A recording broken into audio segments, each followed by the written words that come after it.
Bismillahirrahmanirrahim. Assalamualaikum warahmatullahi wabarakatuh. Bihamdillahi hamdan kathiran tayyiban mubarakan fih kama yuhibbu rabbuna wa yarda.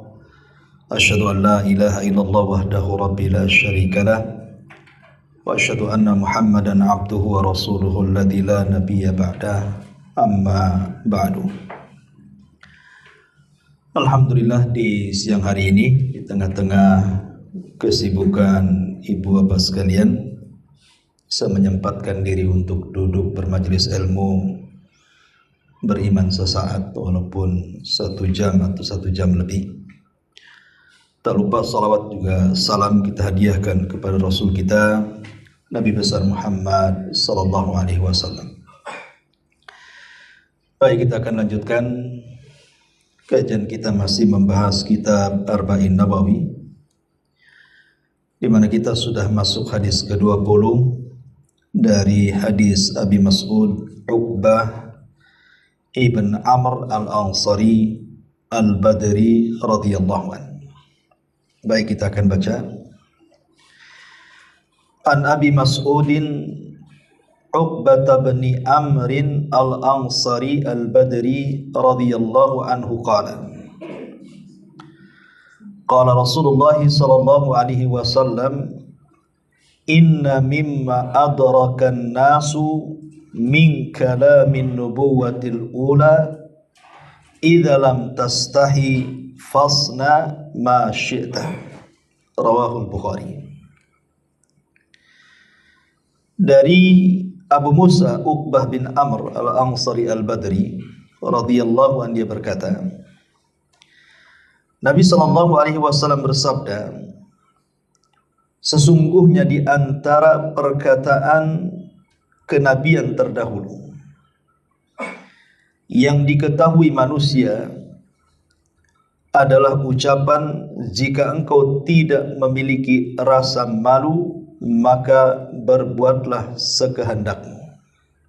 Hadis ini dikeluarkan oleh Imam Al-Bukhari dalam nomor hadis 3484.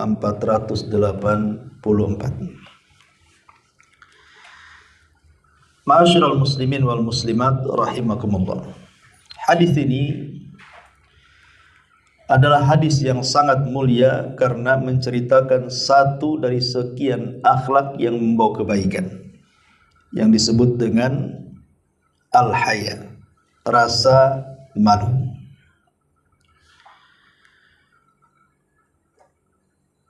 Hadis ini ada cerita menarik. Salah satu ulama besar dunia yang dulunya pernah menjadi pemabuk. Sebelum menjadi ulama, dia seorang pemabuk. Namanya Al-Imam Al-Qa'nabi. Al-Imam Al-Qa'nabi ini salah satu murid daripada Imam Malik. Dan dia mewarisi banyak ilmu dari Imam Malik sehingga menjadi ulama dunia. Banyak karyanya. Tapi sebelum dia menjadi ulama besar yang mendunia, sewaktu mudanya dia pemabuk.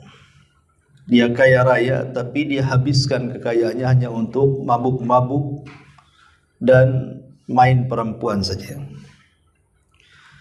Sampai satu hari Al-Imam Al-Qa'nabi ini, dia sedang sempoyongan karena habis mabuk. Tiba-tiba menghadang kereta, yang di atas kereta itu adalah imam yang sangat besar di zamannya, namanya Syu'bah ibn Hajjaj.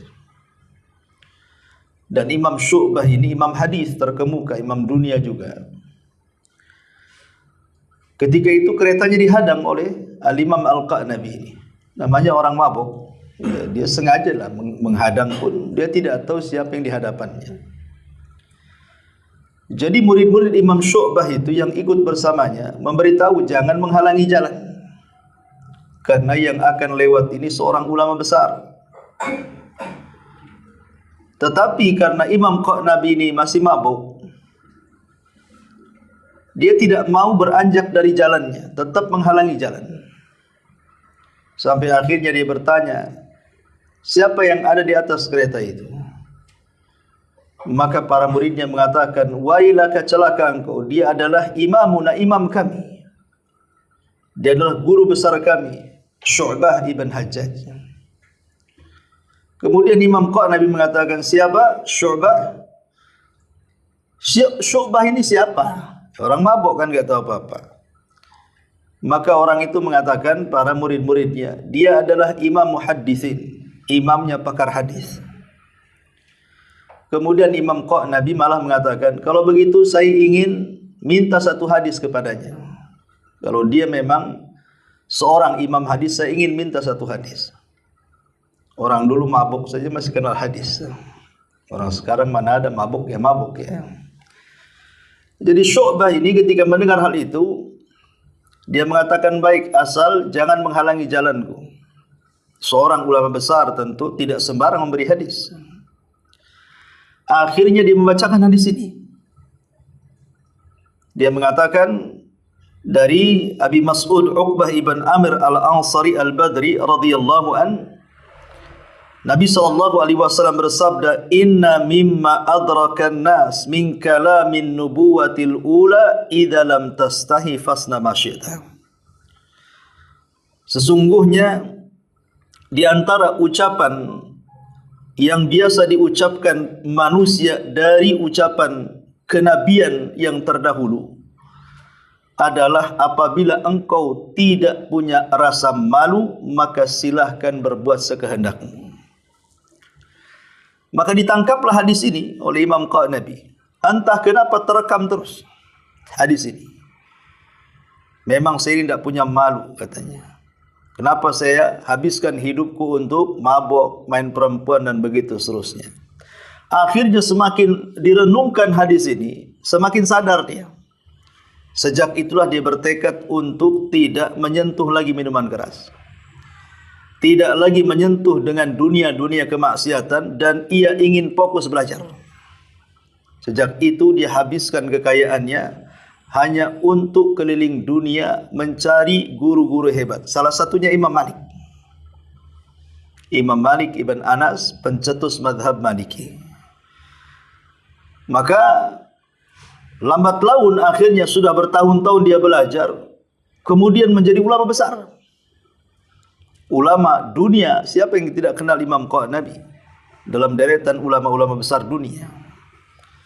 Lihat bagaimana terkadang hidayah itu bisa hanya sekedar mendapatkan satu hadis, dia bisa sadar total. Begitulah ulama-ulama dulu kan. Artinya kan ada juga ulama juga bukan dari kecil dia belajar. Bahkan dulunya dia penjahat malah ya. Kemudian setelah tobat belajar jadi ulama besar. Nah, salah satunya Imam Qanabi. Atau ada juga namanya Fudail ibn Iyad. Fudail ibn Iyad juga itu lebih parah lagi, mantan perompak padang pasir lagi. Tentu lebih ganas dibandingkan Imam Qanabi, karena Imam Qanabi kan pemabok saja. Fudail ibn Iyad ini mantan perampok. Ketika dia tertarik dengan seorang budak wanita, dia mengintip di atas rumahnya. Rupanya wanita itu wanita soleha. Kemudian dia sedang tahajud membacakan ayat-ayat suci Al-Quran. Ketika sampai kepada ayat alam ya'ni lilladzina amanu an tahsha'a qulubuhum bidzikrillah wa ma nazala minal haq. Tidakkah sampai usia-usia tertentu mereka sadar dan mengingat Allah Subhanahu wa taala, dan begitu seterusnya ayat ini. Hampir-hampir ketika mendengar ayat ini, Fudail ibn Iyad mau jatuh dari genteng itu. Dan sejak itu dia tidak mau lagi menjadi perampok jalanan. Kemudian dia bertobat, kemudian dia pergi ke Mekah dan i'tikaf lama belajar di Mekah. Akhirnya menjadi ulama besar, Fudail ibn Iyad rahimahullahu ta'ala. Jadi baik Fudail ataupun Imam Qanabi ini belakangan menjadi ulama besar. Perkataannya diukir oleh tinta emas, dan buku-bukunya menjadi rujukan. Tapi yang ingin saya ceritakan adalah yang pertama, Imam Qanabi tadi mendengar hadis ini langsung bertobat. Kalau engkau tidak punya rasa malu, lakukan sekehendakmu. Baik, di sini Nabi SAW mengatakan, sesungguhnya di antara perkataan kenabian terdahulu yang biasa diucapkan manusia dari zaman ke zaman. Siapa maksudnya kenabian yang terdahulu itu? Ada yang mengatakan bahwa kenabian yang terdahulu itu dimulai daripada Ibrahim ke bawah. Adapun kenabian yang terakhir dimulai daripada Musa sampai kepada Isa bin Maryam. Karena Isa itu kan nabi dan rasul terakhir dari nabi-nabi Bani Israel.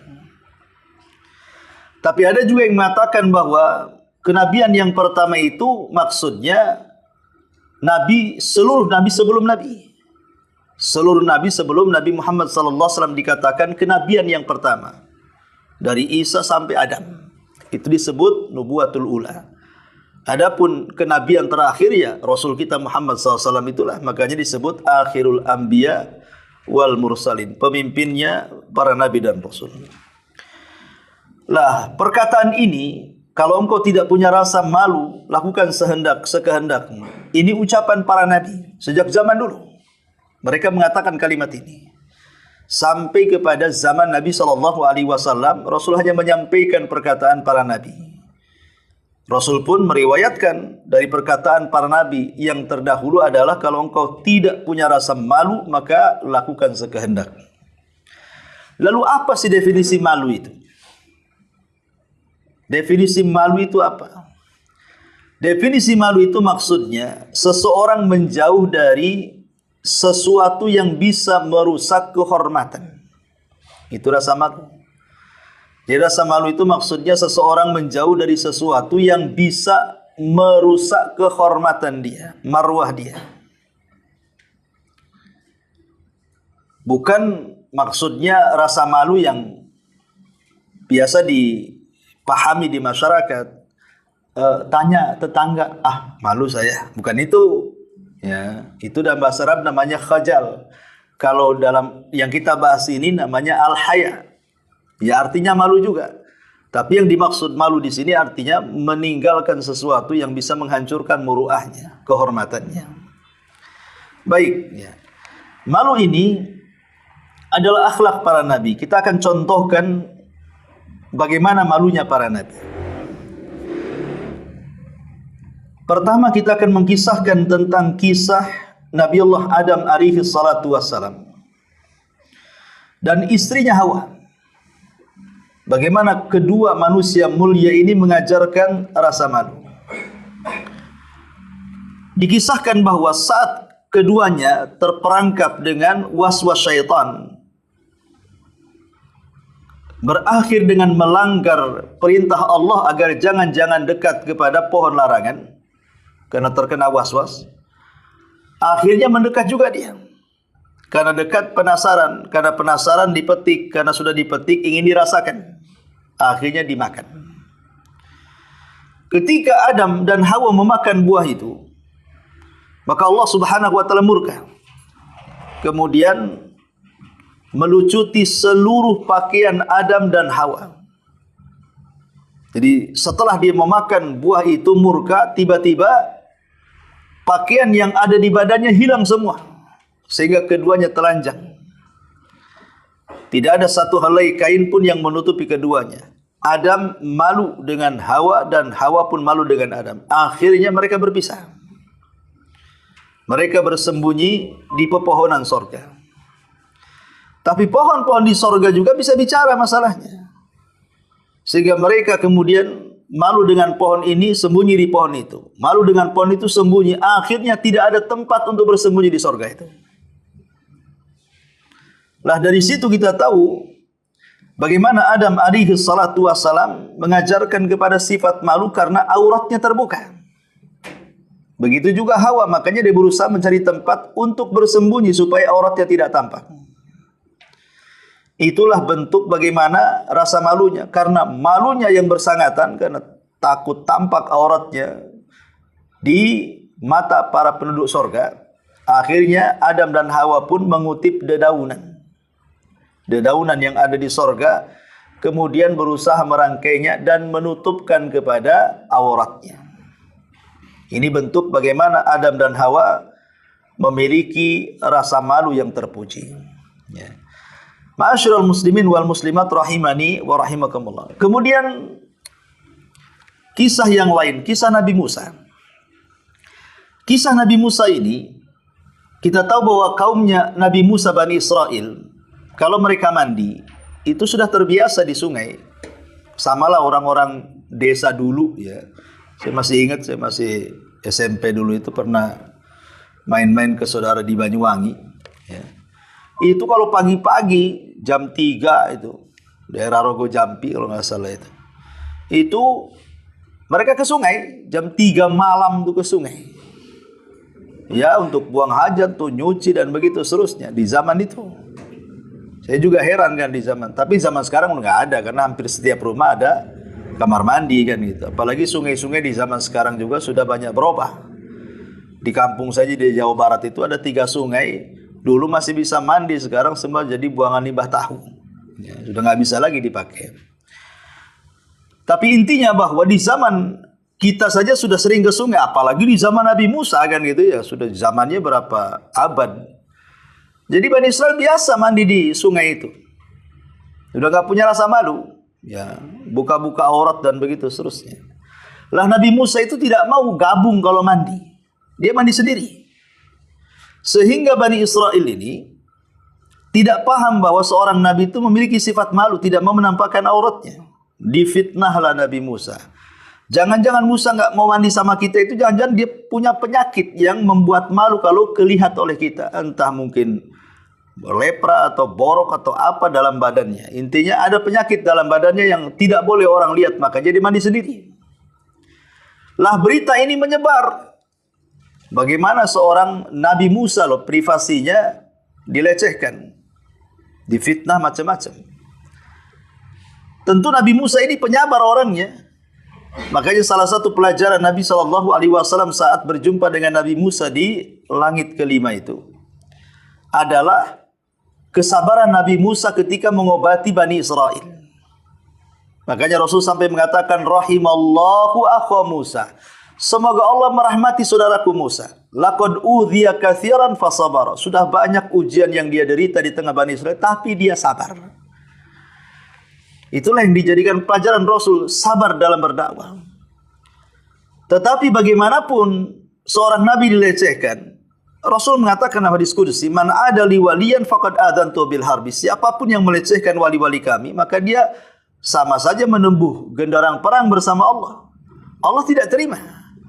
Akhirnya Allah ingin membuktikan Musa itu tidak sebagaimana dituduhkan. Saat dia mandi sendiri, diletakkan semua pakaian di atas batu, batunya tiba-tiba bisa berjalan. Ya otomatis Nabi Musa mengejar pakaiannya di atas batu itu. Kejar-kejaran dengan batu akhirnya. Untuk ngambil pakaian itu. Lah batu ini terus lari sampai melewati Bani Israel yang sedang mandi. Musa tidak sadar kalau dia melewati Bani Israel yang sedang mandi. Dia kejar batunya terus. Lah Bani Israel melihat Nabi Musa telanjang. Dia lari-lari di sungai, barulah mereka nampak bagaimana badannya Nabi Musa itu begitu gagah, begitu bersih, begitu memukau. Barulah kemudian mereka tidak berani memfitnah Nabi Musa lagi, kalau dia punya penyakit. Ya. Tapi syahidnya di sini bagaimana Musa menyendiri tidak mau mandi bersama-sama. Tidak lain yang mendorongnya kecuali akhlak malu tadi. Ini kisah yang kedua. Kisah yang ketiga, masih kisah Nabi Musa alaihi salatu wassalam ketika dia lari dari Mesir. Dia tahu Nabi Musa ini kan sudah membunuh orang Mesir, anak pejabat dari pejabat Fir'aun, dibunuh dia. Sebenarnya dia tidak sengaja membunuh, karena ketika itu ada perkelahian antara anak muda Bani Israel dan pejabat Fir'aun, anak-anaknya ini. Jadi Bani Israel ini meminta pertolongan saat Musa kemudian lewat di situ. Dilihatnya bahwa yang benar di pihak Bani Israel dan yang salah itu di anak pejabat tadi. Kemudian berkelahilah Nabi Musa dengan anak pejabat itu. Tak sengaja membunuhnya. Itulah sebabnya kenapa Nabi Musa nanti pada hari kiamat tidak bisa memberikan syafaat. Syafaatul uzma. Kenapa? Karena dia alasan saya pernah membunuh. Lah ketika dia sudah hukum Mesir, bunuh Kisos. Dia ketakutan manusiawi, lari dia ke Madian. Lah saat dia ke Madian lari dari Mesir, berjumpalah dengan dua orang wanita. Dua orang wanita ini sedang ngantri ngambil air, sementara antrian itu kebanyakan perempuan, kebanyakan laki-laki. Dia sendiri yang perempuan. Dua putri seseorang soleh namanya Syuaib. Ada yang mengatakan Syuaib di sini ya Nabi Syuaib artinya. Itu menurut catatan ahli kitab. Tapi menurut kita kaum muslimin, bukan Nabi Syuaib di sini seorang nabi, tapi orang soleh, cuman kesamaan nama saja. Ada orang namanya Syuaib, orang soleh, punya dua anak putri. Jadi Nabi Musa ini melihat kasihan, dia harus ngantri di belakang yang semuanya orang pria dan hampir tidak mendapatkan air. Maka Musa kemudian memberikan jasanya. Bagaimana kalau saya angkutkan airmu? Kamu duduk saja di sana. Setelah mendapatkan air, karena Nabi Musa ini nampak pemuda baik, maka wanita itu menawarkan pekerjaan. Bagaimana kalau bekerja di bapakku saja katanya. Daripada engkau seorang musafir terlunta-lunta, gimana kau kerja di bapakku saja? Setuju. Ya. Akhirnya kemudian keduanya berjalan dari tempat air itu menuju kediaman Syuaib, orang yang saleh tadi. Lah, perempuan ini dikisahkan dalam Al-Quran memiliki rasa malu. Rasa malu sehingga akhirnya dia berjarak saat berjalan itu. Ya, supaya tidak terkena fitnah. Ya. Karena mereka belum kawin masalahnya kan. Nah, makanya berjarak jalannya jadi lebih Musa sana, ya jadi kita ngikutin di belakang itu supaya orang tidak curiga. Begitulah ada berasa malu dipupuk di zaman itu. Kalau sekarang mana ada, belum kawin saja sudah ke hotel kan gitu ya. Jangan lagi cerita pacaran-pacaran, nggak ada sekarang, banyak wanita yang hamil di luar nikah. Sudah hilang rasa malunya. Persis seperti sabda Rasul, kalau engkau tidak punya rasa malu ya lakukan sekehendakmu. Ya. Artinya wanita ini mencontohkan bagaimana akhlak malu putri daripada Syuaib, rajulun saleh, orang yang saleh. Bahkan sejahiliyah-jahiliyahnya orang jahiliyah masih punya perasaan malu. Apa rasa malunya orang jahiliyah? Mereka sangat anti berdusta. Sejahiliyah-jahiliyahnya orang jahiliyah, kalau ada yang berdusta itu sangat benci. Sehingga orang jahiliyah itu jarang berdusta. Walaupun itu musuh beratnya. Contoh mamanya Abi Sufyan. Ketika ditanya soal Nabi SAW di hadapan Herakli, bisa saja Abi Sufyan berbohong, menceritakan yang tidak-tidak tentang surat yang diberikan Rasul kepada Herakli. Tetapi dia mengatakan, kalau bukan perasaan malu yang tertanam, kata Abi Sufyan, sudah aku ubah cerita awal di hadapan Raja Romawi itu, supaya dia menyerang ke Mekah gitu ya, membunuh Nabi SAW. Tapi bagi Abi Sufyan, walaupun dia musuh besarnya Rasul dan sebelum masuk Islam, karena Abi Sufyan belakangnya masuk Islam juga setelah Fatu Mekah. Nah, ini sebelumnya kan masih baru menang lagi di perang Uhud, dipimpin dia, kaum muslimin kalah gitu. Jadi Abi Sufyan tidak berani ketika ditanya oleh Raja Herakli, dia hanya menjawab sesuai dengan fakta. Apakah orang yang ngaku Nabi yang nyurati saya itu pernah berbohong? Dia mengatakan tidak. Bisa saja dia mengatakan iya dia pembohong, kan begitu. Tapi dia tidak mau. Ya. Itulah kehebatannya orang-orang jahiliyah itu. Sejahiliyah-jahiliyahnya orang jahiliyah itu kalau berbohong itu aib. Ya, contoh umpamanya dialognya Amr ibn As dengan Musailamah al-Kadzab. Musailamah al-Kadzab itu si nabi palsu. Jadi Musailamah al-Kadzab ini ngomong sama Amr bin As, ya Amr, kau kan tetangga si Muhammad, pasti kau hafal wahyu yang terakhir turun kepada dia. Karena orang jahiliyah walaupun tidak masuk Islam, mereka kan suka membaca syair dan menghafal syair. Jadi kalau mendengar Quran itu cepat hafal. Akhirnya kata Amr bin As, ya aku tahu. Nampaknya dia baru didatangi setannya kemarin itu. Yang saya dengar apa yang dibaca itu adalah surah Al-Fil. Maksudnya surah gajah.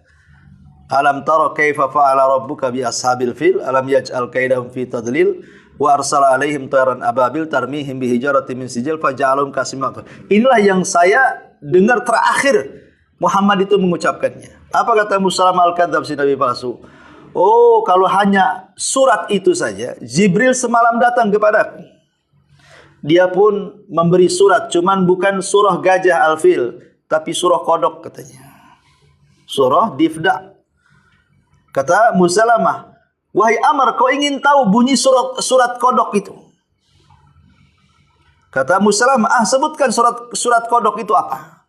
Maka Musalamah al-Kadhib membacakan, ya Difda binta Difda aini, niki mata niki fa inna asfaluki fitin wa alaki filma, katanya. Hei kodok, putra daripada bapak kodok, silahkan mengodok, paling tinggi kau di tanah, paling rendah kau di air, katanya. Ini surat kodok kan gitu. Apa kata Amr bin As? Padahal sama-sama musyrik nih. Ya. Amr bin As mengatakan, wallahi inni la'alamu annaka kadhib. Demi Allah wahai Musalamah, aku tahu kau ini pendusta. Nah. Sama-sama musyrik, saling mendustakan kan. Kenapa? Karena dusta menurut orang Arab itu aib sekali. Orang berdusta itu dianggap aib dan itu bentuk rasa malu. Rasa malu yang ditanamkan di tengah-tengah orang Arab jahiliyah. Sejahiliyah-jahiliyahnya orang jahiliyah masih punya rasa malu dan mereka tidak berani untuk berdusta. Sekarang kita sudah terlepas dari jahiliyah, dusta di mana-mana. Semua berdusta, terutama yang ngurus-ngurus surat itu. Semua didustakan, dokumen didustakan, cap didustakan, tanda tangan didustakan, semua didustakan. Padahal sudah terlepas dari jahiliyah. Kenapa orang jahiliyah mereka aib berdusta, kita yang sudah terlepas jahiliyah justru jadi pendusta? Jangan-jangan kita pula yang jahiliyah, mereka yang tidak. Jadi ini contoh bagaimana rasa malu yang tertanam di tengah-tengah jahiliyah. Adapun Rasul kita Muhammad SAW jangan ditanya. Dia memiliki akhlak malu yang luar biasa. Sampai disebutkan dalam hadis Abi Sa'id Al-Khudri itu, karena Rasulullah sallallahu alaihi wasallam asyaddu hayaan minal adra fi hidriha. Rasul itu manusia yang paling pemalu dibandingkan gadis pingitan yang ada dalam pingitannya. Rasul itu manusia yang paling malu dibandingkan gadis pingitan. Ma'asyiral muslimin wal muslimat rahimani wa rahimakumullah. Baik, ya. Lalu apa saja hal-hal yang bisa mendorong kita ini supaya kita memiliki sifat yang mulia ini? Karena bagaimanapun sifat ini disabdakan oleh Rasulullah, al-haya'u la ya'ti illa bi khairin. Ingat, rasa malu itu tidak mendatangkan kecuali kebaikan. Lalu apa yang bisa mendorong supaya kita punya akhlak mulia ini? Pertama kata ulama, ittiba'u awamirillah wal khawfu minhu wa muraqabatuhu fi kulli hinin wastish'aru ma'iyatihi. Pertama, berusaha mengikuti perintah-perintah Allah. Tanamkan perasaan takut kepada Allah. Tanamkan perasaan diawasi oleh Allah. Dan tanamkan perasaan bahwa kita bersama Allah. Kalau kita ingin memiliki akhlak malu, pertama ikuti perintah Allah. Setelah itu tanamkan perasaan takut kepada Allah. Setelah itu tanamkan perasaan bahwa kita diawasi Allah. Setelah itu tanamkan bahwa kita ini senantiasa bersama Allah. Sehingga kalau perkara pertama ini sudah ditanamkan, saya kira siapapun orangnya pasti dia akan malu melakukan kemaksiatan. Karena merasa diawasi walaupun dia sendirian. Apalagi dia orang ramai. Dalam kondisi sendiri saja kalau punya rasa malu, tidak mungkin dia maksiat. Karena itu akan menurunkan harkat dan derajatnya di mata Allah Subhanahu wa taala. Yang kedua, ittiba'u sunnatin Nabi sallallahu alaihi wasallam wal iqtida bihi fi hayatihi al-qauliyati wal fi'liyah. Berusaha mengikuti sunnah, meneladani Nabi SAW dari akhlak malunya, baik ucapan atau perbuatannya. Kemudian yang ketiga, ghaddul basari amma harramallahu wa adamu tatabbu'i auratil akharin. Berusaha menundukkan pandangan kepada yang diharamkan Allah. Kalau mata kita ditundukkan kepada yang diharamkan Allah, contoh umpamanya ada aurat kita tundukkan, ada barang-barang orang kita tidak ada niat mengambil, baik secara paksa, zalim ataupun mencuri, merampok dan yang semacamnya. Intinya bahwa tundukkan pandangan dari perkara yang diharamkan. Kemudian juga jangan sampai mencari auratnya orang lain. Karena ada orang kalau sudah tidak suka dengan orang itu, Kalau Islam mengajarkan kalau tidak suka ya sudah tidak suka. Tapi ada orang yang tidak suka itu sampai akhirnya mencari-cari kelemahannya. Diutusnya orang, coba selidiki orang itu. Kurang ajar dia. Coba selidiki. Kalau perlu kasih tahu keburukan-keburukan dia itu. Kita ini kalau sudah dendam, kalau bisa itu ke akar-akarnya dibalas gitu ya. Padahal sebenarnya kesalahannya tidak seberapa. Tapi karena kalau orang tidak suka, bisa saja dia melakukan apa saja, termasuk juga membongkar aib. Orang ini tidak punya rasa malu. Masa kesalahan kecil pula dibesar-besarin? Mana rasa malunya? Kan tidak imbang. Ya. Kemudian juga as-sabru anil ma'siyati. Lianna as-sabra alal abd. Lianna as-sabra alal bu'di anil ma'siyati tu'inu ala mulazamatil haya'i. Berusaha bersabar. Kemudian berusaha untuk menghindar, bersabar dan menghindar dari kemaksiatan. Salah satu perkara yang bisa membantu terpupuknya perasaan malu adalah bersabar untuk tidak melakukan kemaksiatan dan menghindar, supaya muruah kita tidak jatuh. Bahkan wasilah-wasilah kemaksiatan saja jangan sampai lewat di situ, supaya kita tidak jatuh muruahnya. Umpamanya ada dua jalan nih. Memang ke sana agak jauh, tapi aman. Tidak melewati tempat-tempat maksiat. Lewat sini memang dekat, tapi tak aman. Di situ ada lokalisasi, di situ ada tempat judi, di situ ada tempat mabok, di situ ada rumah bordir atau apa istilahnya. Ini kan bisa fitnah. Ya, walaupun kita tidak sebenarnya berjudi, berzina, tapi kalau ada orang yang lewat, itu kan namanya menimbulkan suudzon, berburuk sangka orang kepada kita. Sebenarnya kita nggak ngapa-ngapain, cuma lewat cari tempat yang dekat kan itu. Tapi bisa saja pandangan orang itu berbeda tuh.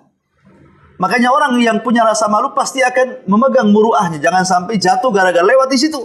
Pasti dia akan cari jalan walaupun agak jauh sedikit, tapi dia selamat dari fitnahan orang.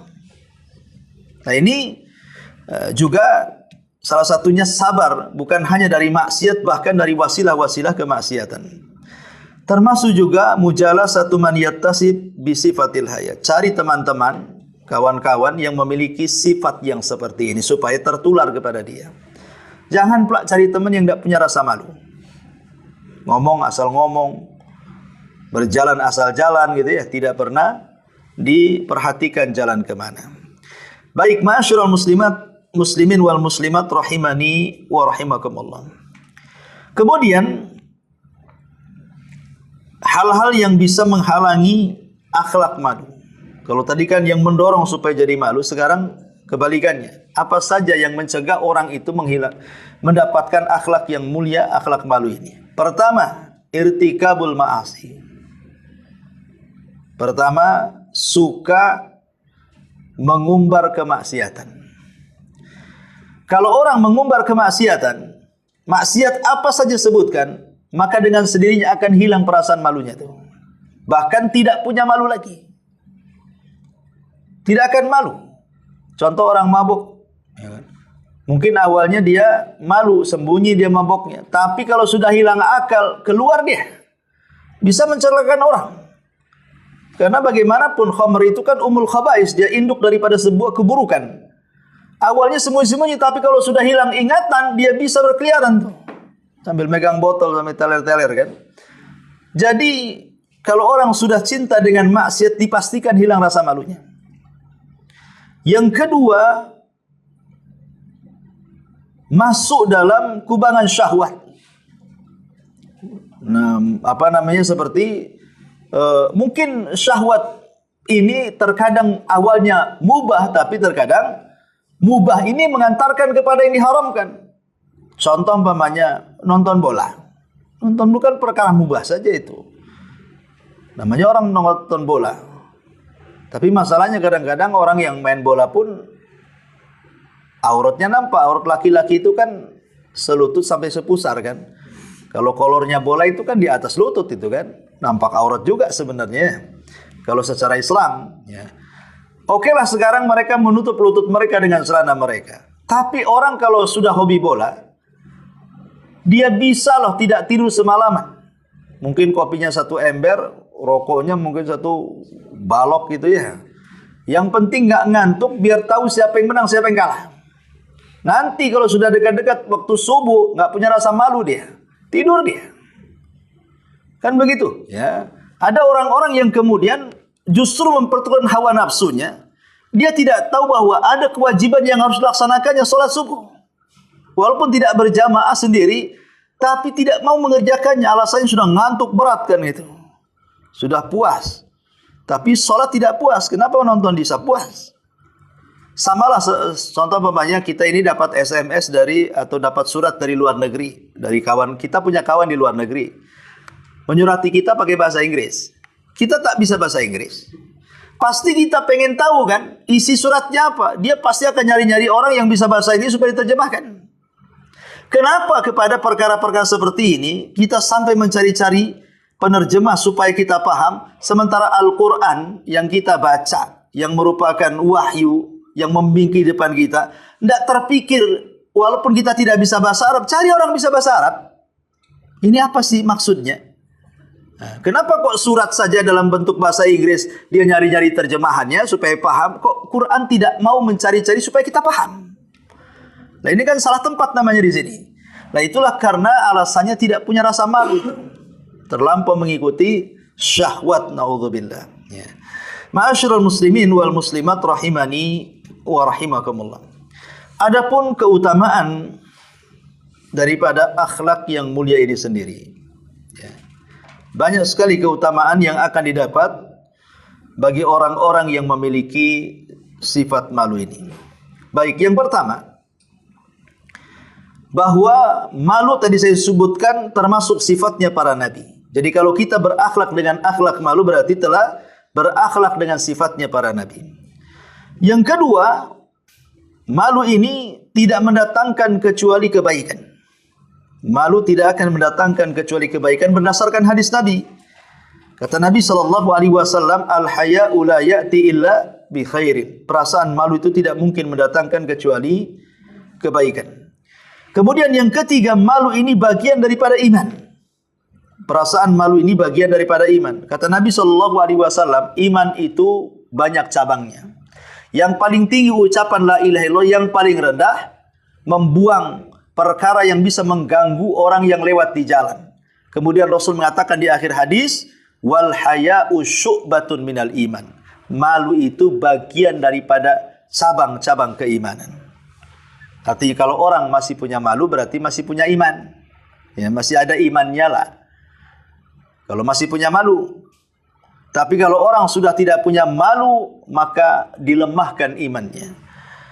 Kemudian juga malu ini sebab yang menyebabkan seseorang akan mudah melakukan ketaatan. Kalau orang punya rasa malu, pasti akan bersegera melakukan ketaatan. Ini jam berapa ini? Wah, ini mau duhur nih, sudah lewat nih. Sudah lewat sejam. Dia akan kepikiran tuh. Ya. Nggak bisa, saya harus cepat sholat, walaupun masih ada 2 jam lagi. Itu karena perasaan malu.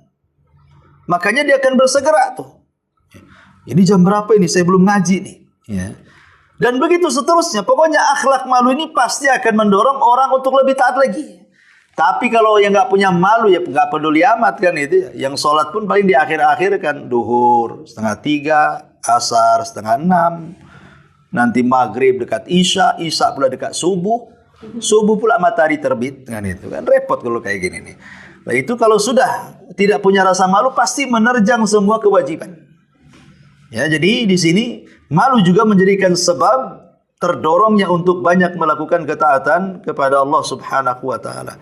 Termasuk malu juga bisa menimbulkan mahabbatullah, kecintaan kepada Allah Subhanahu wa taala.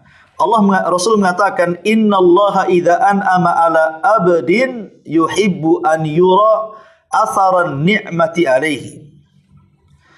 Sesungguhnya Allah Subhanahu wa taala kalau memberikan nikmat kepada hambanya, maka Allah sangat suka melihat bekas-bekas nikmat yang ada padanya.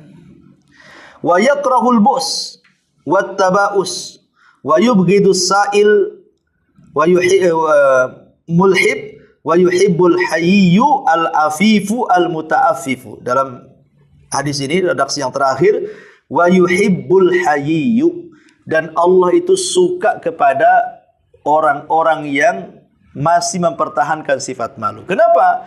Karena di antara sifat Allah Subhanahu wa taala juga adalah pemalu. Allah mengatakan innallaha hayyun karim. Allah itu memiliki sifat malu. Dan juga dia memiliki sifat dermawan. Bagaimana bentuk malunya Allah? Kata Nabi SAW lanjutannya, yastahi min abdihi idza rafa'a yadayhi an yaruddahu masifra. Malunya Allah itu kalau ada seorang hamba menengadahkan kedua tangannya ke langit meminta sesuatu, kalau tidak diberi itu Allah malu. Makanya di antara adab doa supaya mustajab adalah mengangkat kedua tangan dalam doa-doa yang bersifat masalah. Karena doa itu ada dua. Ada doa ibadah, ada doa masalah. Kalau doa ibadah tidak perlu ngangkat tangan. Doa ibadah itu doa yang biasa dibaca secara rutinitas. Masuk WC, itu kan itu aja yang dibaca. Itu namanya doa ibadah. Ya, keluar WC ya itu aja yang dibaca dari dulu sampai sekarang. Mau tidur itu aja ya, yang dibaca. Habis tidur juga sama itu juga yang dibaca. Habis sholat itu juga zikirnya, nggak beda-beda kan itu. Itu namanya doa ibadah. Lafadznya nggak dirubah-rubah. Itu nggak perlu angkat tangan. Ya. Lah yang disyariatkan angkat tangan dalam berdoa itu kalau sifatnya permintaannya karena ada sebuah masalah. Apabila kita lagi sulit cari ekonomi, berdoa kepada Allah, angkat tangan. Sulit sudah menikah, nggak punya anak, berdoa angkat tangan. Ya. Sulit karena banyak fitnah, dizolimi, dibully, difitnah, supaya terhindar dari perkara itu, angkat tangan. Jadi angkat tangan dalam berdoa yang disyariatkan itu kalau berkaitan dengan doa yang ada masalah. Tapi kalau doa ibadah itu tidak perlu angkat tangan. Karena itu saja ya lafaz yang dibaca kan, enggak yang lain-lain. Kalau doa masalah kan masalah kita macam-macam. Terkadang masalah ini selesai, masalah yang lain datang. Masalah yang lain datang, masalah yang lain datang. Itulah salah satu syarat diijabahnya doa masalah itu ada dengan cara mengangkat tangan. Makin tinggi mengangkat tangannya, makin mustajab doanya. Makanya di sini Rasul mengatakan Allah itu memiliki rasa malu dan juga memiliki sifat dermawan. Dan Allah malu kalau ada seorang hamba mengangkat kedua tangannya dibiarkan kosong. Artinya pasti diijabah. Dan di antara bentuk rasa malunya Allah terkadang Allah itu kalau mengijabah sebuah doa belum diminta sudah ngasih. Itulah Allah. Kalau kita kan ngasih setelah diminta. Kalau Allah itu tidak. Kadang-kadang kita belum terpikir mau minta apa, Allah sudah kasih tuh keinginan kita. Contoh umpamanya, walaupun riwayatnya diambil dari kisah Bani Israel, ketika Nabi Sulaiman alaihi salam hendak melakukan istisqa. Istisqa itu minta hujan. Karena sudah paceklik lama, bawa tentaranya di ke tanah lapang.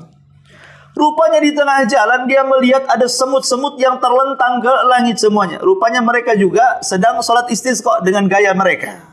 Sulaiman tahu, Sulaiman bisa bicara dengan binatang.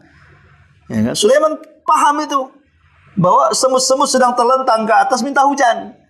Apa kata Nabi Sulaiman kepada pasukannya? Sudah, kita tidak perlu ke tanah lapang lagi. Kenapa? Karena ada makhluk lain yang menggantikan kita. Selang beberapa hari turun hujan.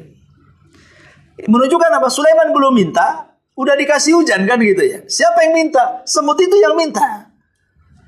Jadi maksudnya di sini terkadang kita belum minta sudah dikasih. Apalagi minta kan itu. Itulah rasa malunya Allah Subhanahu wa taala, di antaranya adalah memberi sebelum diminta. Bahkan Allah Subhanahu wa taala menawarkan lagi setiap harinya. Siapa yang berdoa ku kabulkan, siapa yang minta ku kasih, siapa yang minta ampun ku ampuni. Kapan itu? Setiap malam di sepertiga malam akhir. Allah mengatakan setiap harinya seperti itu kepada kita. Hei hamba-hambaku, siapa yang minta ku kasih, siapa yang berdoa ku kabulkan, siapa yang minta ampun ku ampuni. Asal mintanya di sepertiga malam akhir. Bayangkan coba, Allah bisa menawarkan kekuasaannya, hartanya. Orang kaya mana yang bisa menawarkan setiap hari? Datang ke rumah saya, minta saja apa yang kalian minta. Siapa manusia yang sanggup mengatakan seperti itu? Yang mungkin sekali dua kali mungkin bisalah sama orang yang berjasa kepada dia. Aku akan kasih hadiah, mintalah sesukamu. Tapi kalau semua orang, nggak mungkin dia mengucapkan seperti itu. Tapi Allah ini mengucapkan seperti setiap hari ditujukan kepada seluruh hambanya, mukmin ataupun kafir. Silahkan minta. Ya. Karena Allah itu kekayaannya yang tidak terbatas. Karena kekayaan di dunia ini kan hanya setetes di ujung jari, di ujung jarum. Jadi kalau jarum itu ditenggelamkan di lautan, diangkat, di situ ada tetesannya. Satu tetes itulah kekayaan yang diberikan Allah yang dibagi-bagi kepada seluruh manusia dan jinnya yang ada di permukaan bumi. Adapun lautannya itu kekayaan Allah. Siapa yang tahu kekayaan Allah seperti apa? Makanya wajar kalau mengatakan setiap malam, siapa yang minta aku kasih, siapa yang berdoa aku kabulkan, siapa yang minta ampun aku ampuni. Karena Allah zat yang maha kaya, itu masalahnya. Jadi ma'asyiral muslimin wal muslimat rahimani wa rahimakumullah. Intinya bahwa perasaan malu itu adalah sifat Allah Subhanahu wa taala, dan perasaan malu juga termasuk akhlak yang paling mulia yang ada pada diri manusia. Karena pasti kalau sudah dihinggapi perasaan malu, pasti maksiat jauh dari dia. Dan ibadah ketaatan pasti dekat dengan dia. Adapun pengaruh, supaya kenapa kita ini harus punya sifat rasa malu, kan mesti ada pengaruhnya. Apa sih pengaruhnya? Pertama pengaruhnya, akhirnya kita jadi jujur. Di tengah-tengah masyarakat saat bermuamalah kita jadi jujur. Kenapa? Kalau dusta malu, tak jadi dusta, akhirnya jujur. Maka orang yang malu akan melahirkan kejujuran. Anda yang bekerja di sini, kalau tidak punya rasa malu, pasti akan curang waktu, kan gitu ya, curang data, ya curang macam-macam lah, bisa saja dicurangi, apa saja bisa dicurangi. Karena tidak punya rasa malu. Tapi kalau punya rasa malu, pasti akan melahirkan as-sidqu fil muamalah, jujur dalam bermuamalah. Yang kedua, malu ini melahirkan adab, melahirkan akhlak, melahirkan adab. Cara ngomongnya ditata, cara berpakaiannya dijaga, cara jalannya juga ada aturannya. Pasti akhlak rasa malu ini akan melahirkan akhlak yang banyak tuh. Matanya tidak memandang sepandang-pandangnya, telinganya tidak mendengar sedengar-dengarnya, mulutnya tidak ngomong seomong-omongnya. Pasti akan direm. Ya, jadi rasa malu itu akan melahirkan adab, akan melahirkan adab. Kemudian yang ketiga, rasa malu ini akan melahirkan iffah. Iffah itu artinya menjaga gengsi. Saya miskin, ya betul miskin, tapi kalau jadi pengemis saya tak mau. Malu kalau saya harus mengemis. Walaupun saya miskin tetap saya cari kerja. Walaupun satu hari untuk sekali makan itu lebih baik daripada saya meminta-minta. Dari rasa malu ini timbul iffah, menjaga kehormatan. Ya. Kemudian yang keempat, dari rasa malu ini maka akan melahirkan bukan hanya menjaga kehormatan, dari rasa malu ini akan terlahir tawadhu, kerendahan diri atau kerendahan hati. Tidak mungkin dia sombong, tidak mungkin dia ujub dan begitu seterusnya. Adapun ketika hilang perasaan malu, satu, hati akan mati. Kalau hilang rasa malu itu sama dengan mematikan hati. Kalau sudah hati mati, sulit dapat hidayah. Karena Umar bin Khattab mengatakan, man qalla haya'uhu qalla wara'uhu, wa man qalla wara'uhu mata qalbuhu. Umar bin Khattab mengatakan, siapa yang sedikit rasa malunya, berarti sedikit waroknya. Siapa yang sedikit waroknya, berarti mati hatinya, kata Umar. Ini yang pertama. Dan Abdullah ibn Mas'ud radhiyallahu anhu mengatakan, man la yastahi minan nas la yastahi min Allah. Orang yang tidak punya perasaan malu kepada manusia, pasti kepada Allah pun tidak punya malu dia. Orang kalau tidak punya akhlak kepada manusia, pasti kepada Allah pun tidak lebih berakhlak dia. Maka rasa malu kepada Allah itu ditentukan dengan perasaan malu kita kepada manusia. Kemudian yang ketiga, naqsul iman, hilang iman atau berkurang imannya. Orang yang tidak punya rasa malu itu mengurangi imannya. Bahkan bisa saja menghilangkan seluruh imannya, naudzubillah. Kemudian yang keempat, orang yang tidak punya rasa malu, al-iqdam alal ma'asi wa adamul haya. Maka kakinya akan berjalan ke tempat-tempat maksiat pun tidak akan malu. Walaupun dulunya dia orang baik, kemudian jadi jahat, dia tidak akan malu dengan kebaikannya dulu. Karena sudah hilang rasa malunya. Anggaplah dia itu jebolan pesantren dulunya, umpamanya ya. Rajin sholat, rajin ke masjid, rajin ngaji, macam-macam. Tapi karena kalah dengan pergaulan bebas, akhirnya jadi ahli maksiat. Kadang-kadang nggak peduli kalau dia mantan santri itu. Kalau sudah hilang rasa malunya, nggak akan peduli. Pasti dia akan terus menerobos kemaksiatan. Kemudian yang kelima, malla yastahi yakunu mamkutan minallahi wa minan nas. Dan orang yang tidak punya rasa malu pasti akan dicela Allah dan dicela manusia. Pasti akan dapat celaan. Allah mencela dia, manusia pun membenci dia. Namanya orang nggak usah masuk, kayak orang gila jadinya. Ya. Lainlah di antara keterangan hadis ke-20 tentang akhlak malu. Baik, sampai di sini. Kalau ada yang bertanya tentang seputar hadis ini, silahkan kita buka tanya jawab. Iya, bismillahirrahmanirrahim. Nabi Musa itu penyabar, tapi di sisi lain memang dia agak keras. Lain dengan Nabi Harun, lembut orangnya. Makanya disenangi Bani Israel. Dan Nabi Musa dibenci Bani Israel. Wajar Nabi Harun dicintai Bani Israel karena terlahir di tengah-tengah Bani Israel, remaja di tengah-tengah Bani Israel, dewasa di tengah-tengah Bani Israel, jadi Nabi pun di tengah-tengah Bani Israel. Tapi kalau Nabi Musa, walaupun lahir di tengah-tengah Bani Israel, tapi kan bayinya dihanyutkan ibunya sampai ke istana Firaun. Sehingga dia hidup di asuhan si Firaun. Taulah si Firaun keras. Sampai dewasa dididik sama si Firaun. Sampai kemudian dia lari sampai 10 tahun di Madian. Berarti sudah berpuluh-puluh tahun tidak berada di tengah-tengah Bani Israel. Baru setelah dia dewasa diangkat jadi nabi, baru bergabung dengan Bani Israel. Jadi separuhnya pendidikan Firaun jadinya. Kan makanya Musa agak keras.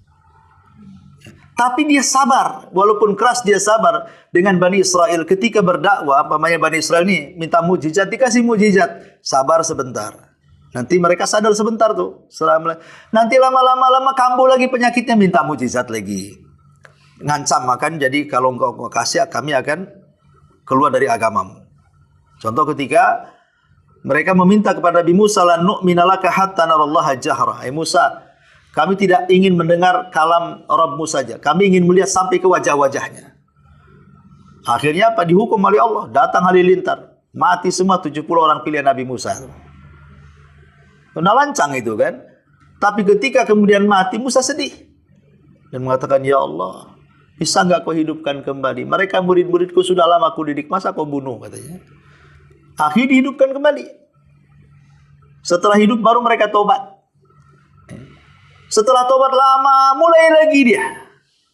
Itulah Bani Israel seperti itu. Tapi kan mereka sabar. Adapun ayat yang tadi dibacakan itu kan cerita tentang kisah Nabi Allah Musa dengan Khidir. Kenapa Musa ketika itu tidak nampak tidak kesabarannya?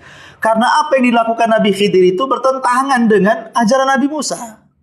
Bayangkan coba, masa kapal dilobangi, kapal orang dilobangi, ditenggelamkan.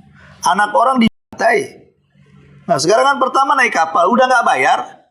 Kemudian sampai di dermaga penyampaian, tiba-tiba sama Musa, sampai Nabi Khidir dilobangi. Karamlah kapal itu.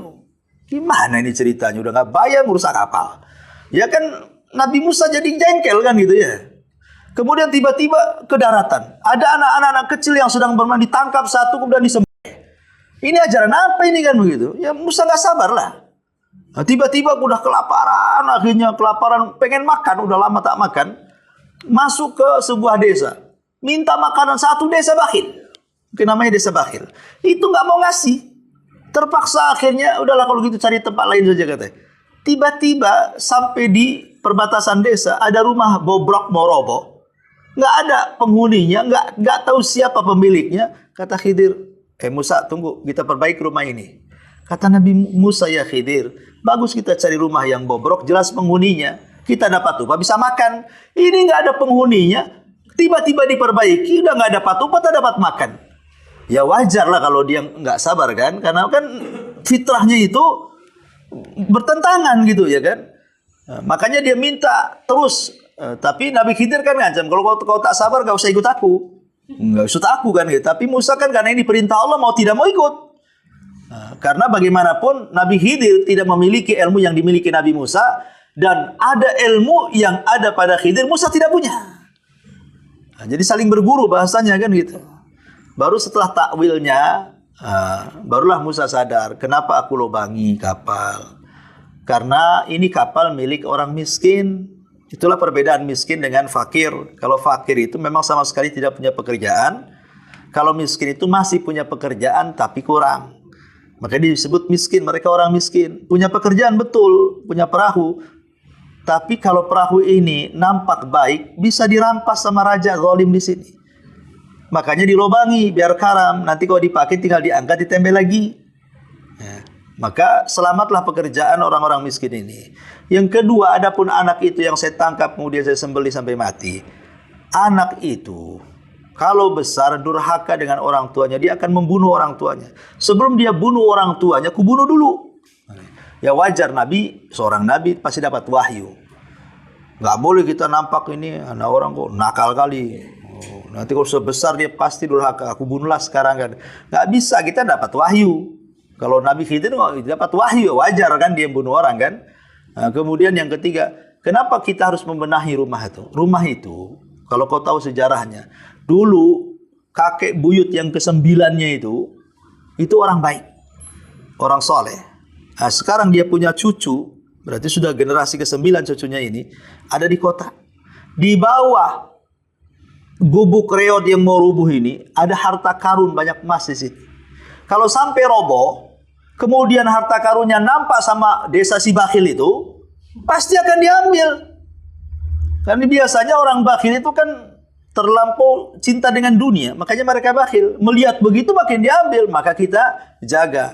Makanya kata Ibnu Katsir, lihatlah kebaikan orang tua itu berpengaruh kepada keturunan. Kalau kita orang baik, maka cucu-cucu kita akan dijaga oleh Allah, dijaga oleh para malaikat Allah.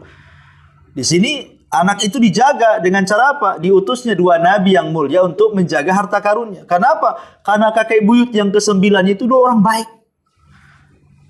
Yang menunjukkan bahwa turunan nasab itu ada pengaruh. Kalau jahat dia akan jadi jahat turunannya, kalau baik dia akan jadi baik turunannya. Wallahu a'lam. Tidak, malu itu kan ada 2, ada malu yang terpuji, ada malu yang tercela. Yang terpuji tadi sudah saya dijelaskan. Ada yang tercela. Seperti malu untuk belajar. Kenapa tak belajar? Aduh, malu. Ya kapan pinternya? Ya, kalau tidak mau belajar. Kenapa kamu tak tanya? Gimana malu? Ya kapan taunya? Nah, itu yang tercela namanya. Ya malu-malu yang tercela ya menghalangi thalabul ilmi. Itu malu tercela. Ya. Ataupun bermaksiat kepada Allah, itu malu tercela namanya.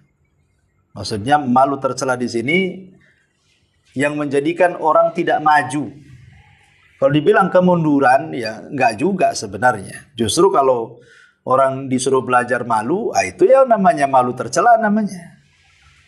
Ya. Ataupun disuruh pakai jilbab, malu. Itu kan malu tercela kan begitu, karena tak terbiasa pakai jilbab, tak terbiasa nutup aurat. Kadang-kadang kalau pertama hijrah itu kadang-kadang di kacanya saja 3 jam itu karena mereng sana mereng sini jilbabnya kan. Nah, tapi kalau orang terbiasa pakai jilbab itu kan nggak pakai kaca sebentar aja kan bisa, karena tahu udah cara pakainya kan. Tapi kan ada orang malu dengan penampilan baru itu. Bukan masalah haredangnya pakai jilbab itu, kadang-kadang nggak pas dengan kepala saya. Ya sayang rambutnya sudah di rebonding, masa orang nggak tahu? Jadi macam-macam, akhirnya kan malu. Nah, itu malu tercela yang seperti itu. Jadi ada malu yang terpuji dan malu juga yang terpuji juga ada 2. Ada yang sifatnya zibiliyah.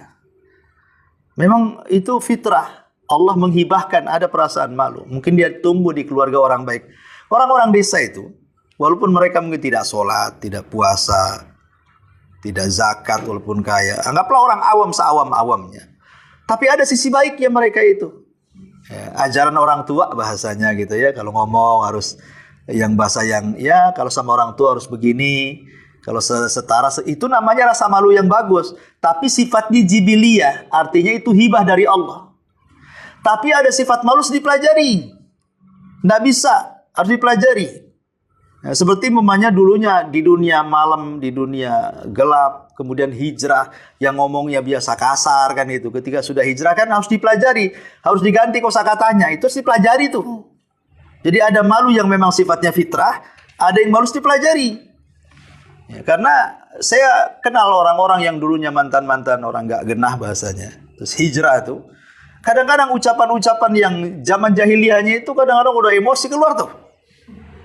Ya. Namanya binatang bangsat apa keluar itu. Kadang-kadang saya bilang sabar. Kan udah hijrah aja nggak ngomong kata-kata itu. Iya Ustaz terlepas saya. Kadang-kadang kan itu kan perlu dipelajari namanya kan. Kosakatanya harus diperbaiki lagi. Jadi ya itu rasa malu juga harus ya dipelajari. Memang sekarang ini melihat anak-anak kondisi zaman sekarang, anak-anak perempuan kadang-kadang sudah tidak perawan di zaman-zaman sekarang ini. Itu sebenarnya pendidikan orang tua kembali ke pendidikan rumah. Karena di luar itu kan pelampiasan saja sebenarnya. Makanya pentingnya pendidikan rumah dan pendidikan di luar itu harus klop sebenarnya. Antara pendidikan luar dengan pendidikan dalam itu kan harus kerjasama antara orang tua dan guru-guru sekolah itu. Sekarang kan enggak, orang tua terlampau percaya dengan sekolah.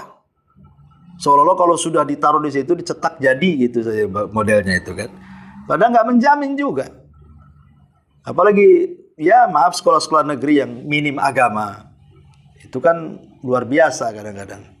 Nah, tapi sekarang juga kita diuji banyak pesantren-pesantren pun yang nggak punya malu kan, moralnya tercoreng dengan ya kiainya begini, oknum lah saya katakan kan gitu. Akhirnya mungkin dari ribuan pesantren sebenarnya, mungkin dibandingkan pesantren yang membuat pelecehan itu kan nggak 0%-nya nggak ada sebenarnya. Tapi kan di framing seolah-olah pesantren jelek sebenarnya kan. Di Indonesia ini berapa ribu pesantren dari Sabang sampai Merauke. Sementara yang berkasus ini kan boleh jadi mungkin hanya berapa pesantren saja kan, nggak ada 0%-nya sebenarnya. Tapi di framing seolah-olah pesantren jelek semua kan itu kan. Sebenarnya kalau mereka oke lah pesantren yang sekarang diramaikan. Sekarang kita bandingkan dengan sekolah umum. Ya nggak ada apa-apanya. Pasti sekolah umum lebih banyak masalahnya, lebih banyak kriminalnya, lebih banyak zinahnya, lebih banyak macam-macamnya kan. Tapi begitulah kadang-kadang yang baik itu pasti di framing buruk. Dan yang buruk itu diusahakan di pencitraan supaya baik. Itu sudah wajar. Ya saya kira mungkin ya nggak pesimis juga ya. Ya yang penting kan kita disuruh menyelamatkan diri kita dan keluarga saja. Menyelamatkan di luar sana itu sudah ada keluarga lagi. Biarkan mereka yang menyelamatkan. Kalau memang kita sudah baik di lingkungan keluarga, baru kemudian keluar. Nggak usah mikir orang luar dulu gitu ya. Mikir keluarga dulu saja. Makanya Allah mengatakan ku anfusakum wa ahlikum nar. Jaga dirimu dan keluargamu. Di sini tidak ada itu tanggamu nggak ada. Ya, ataupun kawanmu nggak ada. Dirimu dan keluargamu saja. Kamu jaga. Ya.